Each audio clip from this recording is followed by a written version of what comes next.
شروع اللہ کا نام لے کر جو بڑا مہربان نہایت رحم والا ہے۔ لوگو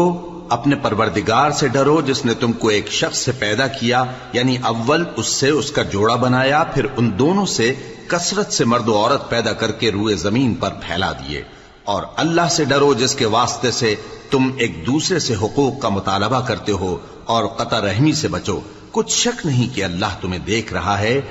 اور یتیموں کا مال جو تمہاری تحویل میں ہو ان کے حوالے کر دو، اور ان کے پاکیزہ اور عمدہ مال کو اپنے ناقص اور برے مال سے نہ بدلو، اور نہ ان کا مال اپنے مال میں ملا کر کھاؤ کہ یہ بڑا سخت گناہ ہے۔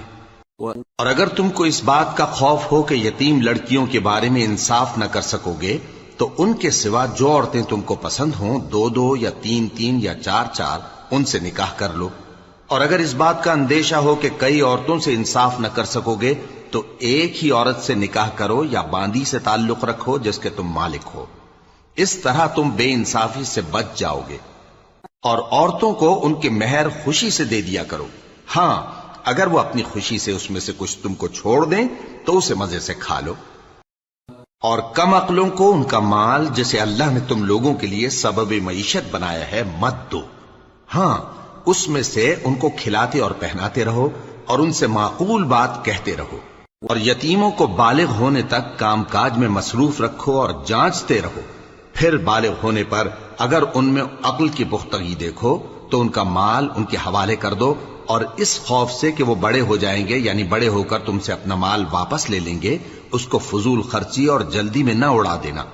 اور جو شخص آسودہ حال ہو اس کو ایسے مال سے قطعی طور پر پرہیز رکھنا چاہیے، اور جو ضرورت مند ہو وہ مناسب طور پر یعنی بقدر خدمت کچھ لے لے۔ اور جب ان کا مال ان کے حوالے کرنے لگو تو گواہ کر لیا کرو،